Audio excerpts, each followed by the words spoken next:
Our keynote speaker today is a business leader with a track record of growing consumer-facing businesses and creating high-performing teams.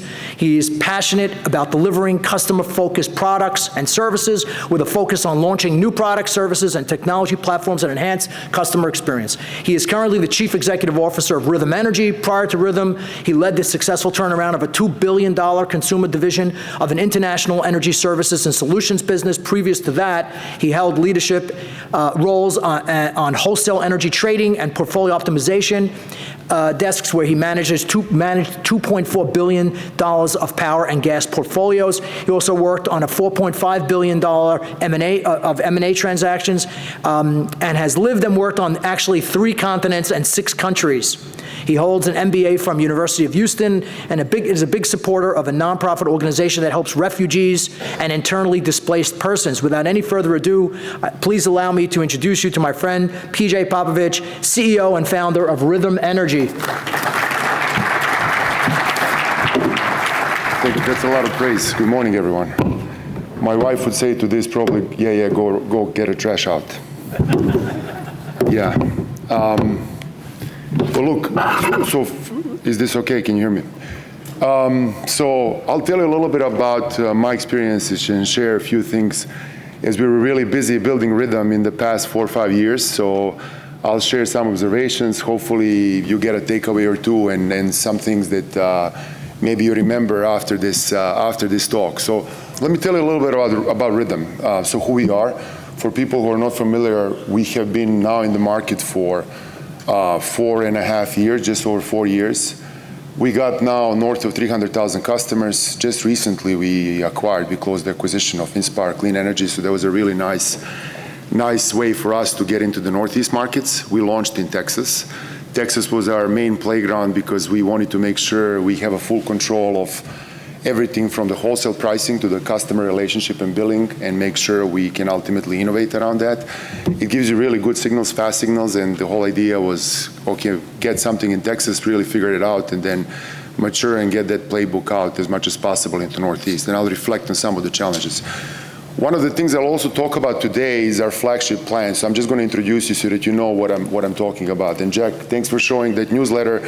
It was featured time of use on that newsletter. So for us in Texas, our flagship plan is called PowerShift. And PowerShift is effectively a plan where we built the capability to connect the wholesale pricing to the customer plans and offers. It's quite sophisticated. We can go quite detailed in terms of how we actually price it and how many tiers we create. But we ultimately ended up landing in a very simple way where you have kind of peak and off-peak, and something we can easily sell to a customer and explain to a customer.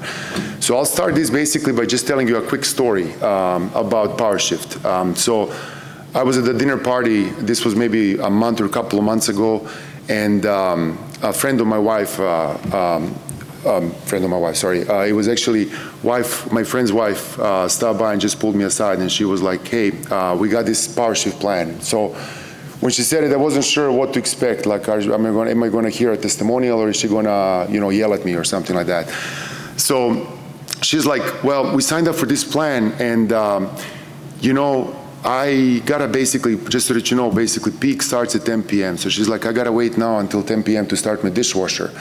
So here's what I told my husband, who signed up. You gotta figure out what's cheaper. Is it running dishwasher at 8 p.m. or paying for marriage counseling? So, and this is a true story. So I knew at that point we got something right. So people actually do understand price signals, and we do it at scale, because this family, let me just say it this way, they couldn't really care less about that $50 savings a month they could get. So the scale, actually, you can get to it, and if you explain the plan properly, it really does work. So look, I'm talking to a group of energy experts. You kind of know really what's happening right now in terms of the load growth and the crisis and everything we're heading in. So really, we're looking at unprecedented demand growth. Frequently, I ask myself a question, is this real? Is this really going to pan out? Will the data center build out? We in Texas, when we launched in 23, went to an incredibly volatile summer. It was probably, I would say, a preview of what's coming across US. Now in PJM, we're seeing record capacity prices. June was really high, very expensive. So you can see kind of maybe a glimpse of what we're facing. I'm very curious, probably as most of you, is how quickly is data center growth going to pan out, and what are we going to see as far as kind of retailers? What are the prices going to do? So, few things I will say is, I know it's real. I do talk to people who are in the business of supplying data centers. I like to talk to them to understand what's happening and what's coming. Just recently, for example, had a conversation with a company that does battery supply for data centers, and I was very curious, okay, batteries, why are you installing data center batteries? Like, what's up with that? And you know, you kind of read into it and you hear, and basically what the guy was telling me is that data centers, right now, the way they install them, they can swing 500 megawatts within 20 seconds. Not sure if people appreciate that. So when inference kicks in, basically it swings so much that you ultimately need everything you can throw at it. And here's the consequence of it. Batteries are getting more expensive from that perspective, utility scale battery, at least the data center side ones. You're getting now really prices for gas turbines that are 3 times normal price because everything is being purchased, which my worry is, what does that mean for the markets, and are we going to get enough generation in the time needed? And just looking at it, both, I think it's probably safe to say that both Texas and PJM and New England, really, you're going to see these prices kind of creeping up, and maybe 27, maybe 28, we're going to see some of these demand supply shocks really hitting us. So really the question is, like, what does it mean for us as retailers? And what I'm worried about is the bill shock. I can tell you, when we launched Rhythm, the whole idea was, okay, build a really amazing customer experience, build something that people are going to value. But it's very difficult to deliver customer a bill that is ever increasing. Again, we went through it. Prices in Texas in 23 went from 10 cents or so to 20-something cents. Very quickly, in the course of 6-7 months, we were seeing crazy offers. And you can see kind of what kind of a backlash is happening. Also, if you read any news, you will see there is now affordability crisis. I don't know if crisis is the right name, but definitely bills, electricity bills are creeping up all the time, and they're going to continue doing that. With the data center growth, luckily, probably what's going to happen is as well, at least that's the fear, unless market design changes, is that a lot of those costs to install or to support basically utility, kind of that data center load is going to roll down into the customer bills. So there's a question like, why is this, again, relevant, and what can we as retailers do about it? So really, what I will tell you is, I frequently look at, ultimately, how can we innovate and do something about this, and what can we do to provide ourselves a little bit more flexibility. So one of the things today, we see a lot of dollars going ultimately for steel in the ground, and there's huge investments happening everywhere. Well, I'm a big believer, and basically that's what I want to spend a little bit of time talking about today, into the managing demand flexibility, and providing the right price signals to do that. So when I think about the opportunity, by the way, I mean, probably in this room, we talked about demand response for years, and actually I was part of a retailer as well, where this was probably something that was discussed in 2015 and 16. And I do want to say that capacity that exists in people's homes is real. It is real, and it's growing. I'm going to show you a couple of examples and just see, basically, hopefully depict a little bit of kind of what's possible and what's doable. So look, first of all, question is, if the capacity at home exists, why is it unmanaged? Well, there are 2 main reasons why it's unmanaged. One is pricing, that we're not giving the right pricing signal, and the second one is the infrastructure. So on the pricing, I want to show you one picture which kind of, it looks like a bit of a child scribble or something like that.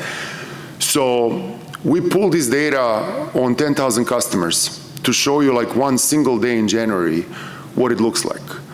And you can see the differences, and we picked, of course, a day that was a little bit colder. So you can see a little bit of differences between how customers consume energy.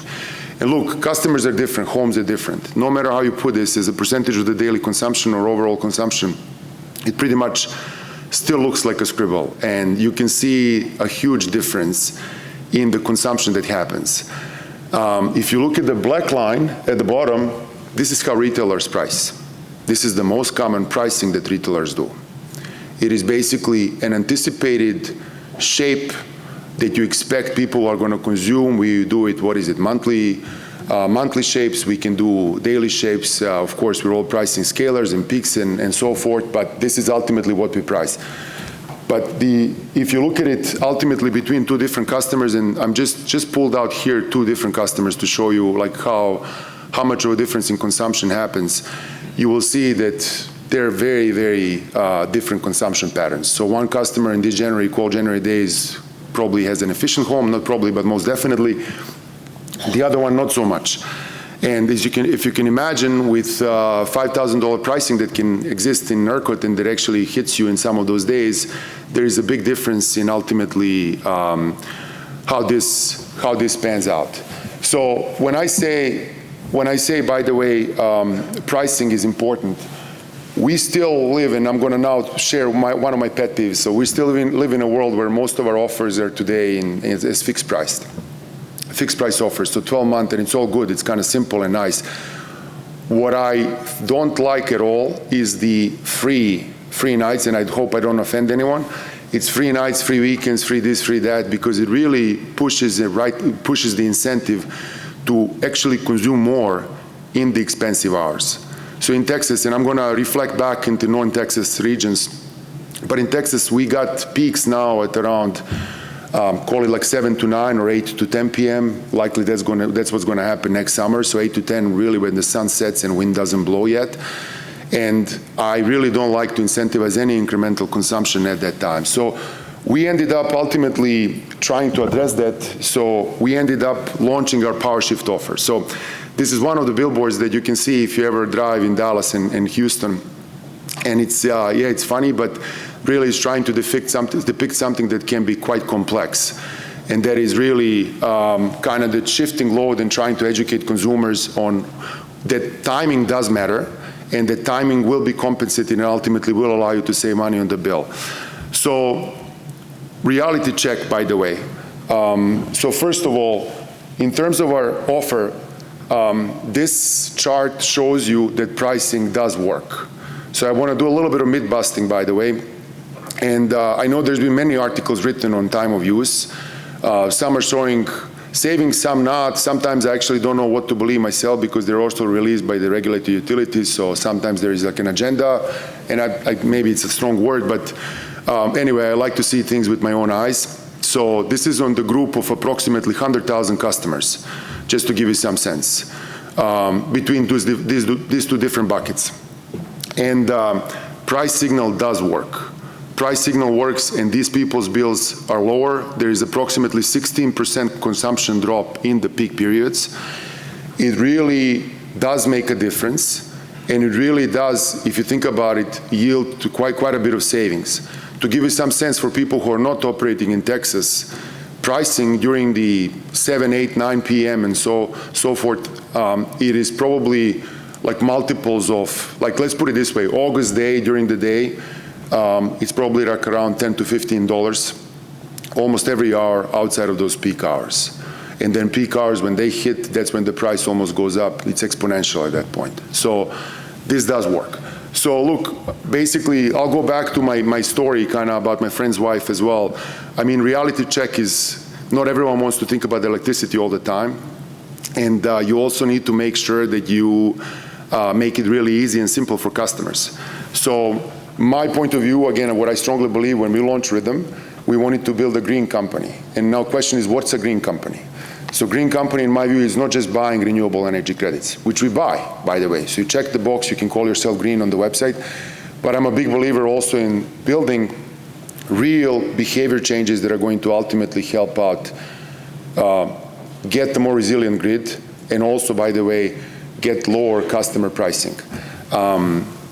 And by the way, high pricing usually coincides with a very, I would say, we kind of burn everything, so it's not a very clean grid at that time. So the solution that I see, and it's been talked about, is really real-time orchestration. So next step in this process would be really to connect customer devices and really push for demand response, demand management, and really do it. So just want to show you one more slide on what that looks like. Again, this is the real example that we ran on one of the September days, and It can show you for the participants in the demand response, and by the way, this was a simple pilot we've done, not pilot actually, it's been ran now for more than a year. Even changing thermostats does drop actually consumption around 50%. So we were seeing approximately on a home of, I don't know, 4.5 kilowatts consumption, we were seeing 1.8 to 2.2 kilowatts of savings when you do run it. So quite a significant consumption drop, and for example, for this particular event that happened, it was a really, really good savings for the customer base. And what's interesting, again, just to make it very clear, this is just for the thermostats. Now imagine if you add on top of this other things. Imagine if you add like electric vehicle shifts or charging shifts or batteries or things like that. So bottom line is I do believe it's a huge opportunity, and maybe just to give you a little bit of math, first of all, for this particular event, you could argue, well, okay, $450 price, this was approximately $1.50 savings on those customers, per customer. You could argue that's for 1.8 kilowatt hours or so, 2 kilowatt hours of savings. Not big, but if you think about that, the pricing in Texas can go to $5,000, then you can see that these events can be something even at the range of $9 per event, if you actually see a similar reduction. So now, I like to always run a math and see, okay, what does it mean? Because in this business, it's all about scale. It's not about actually getting 100 customers. It's really a question about, can you get this to tens of thousands, hundreds of thousands of consumers?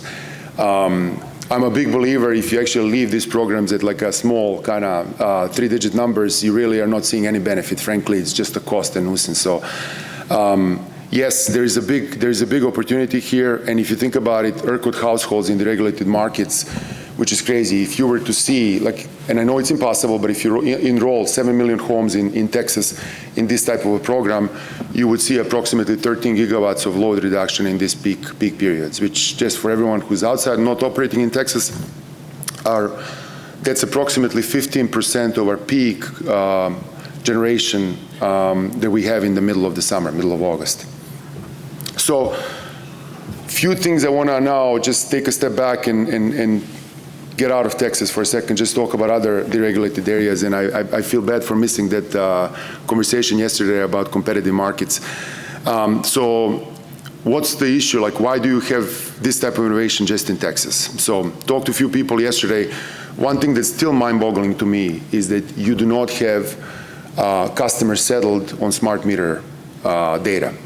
So whether you consume energy outside of Texas, pretty much, even in the markets where AMI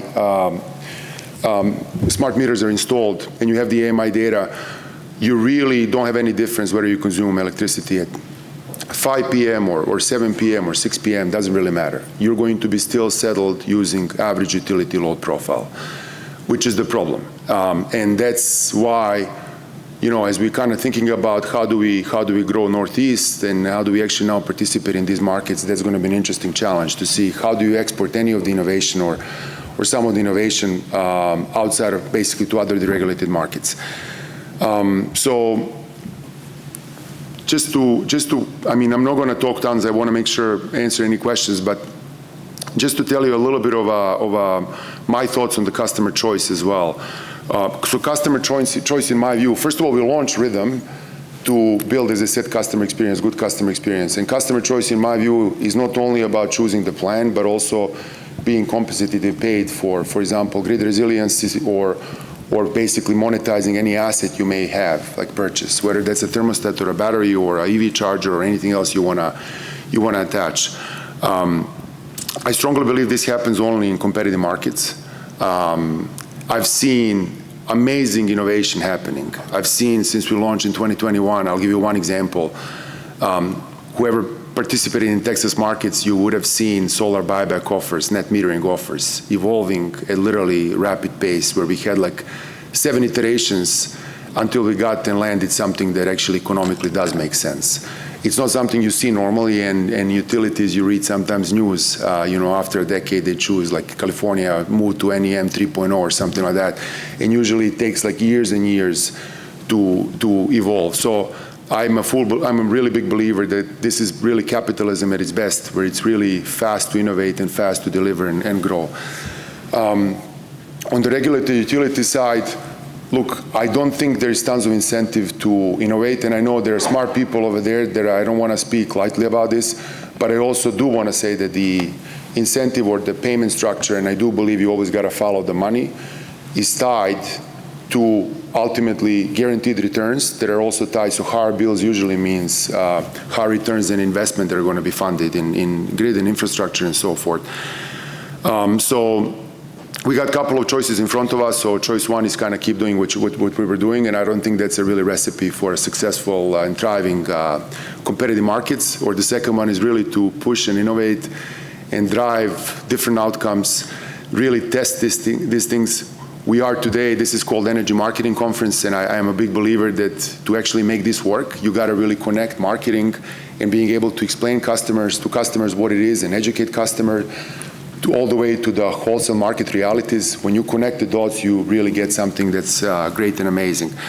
So basically, look, just to finish, I will say the future is electric for sure. Everything's being electrified. Future is also volatile, and it's going to be very expensive unless we bring some innovation forward. Thank you for taking the time.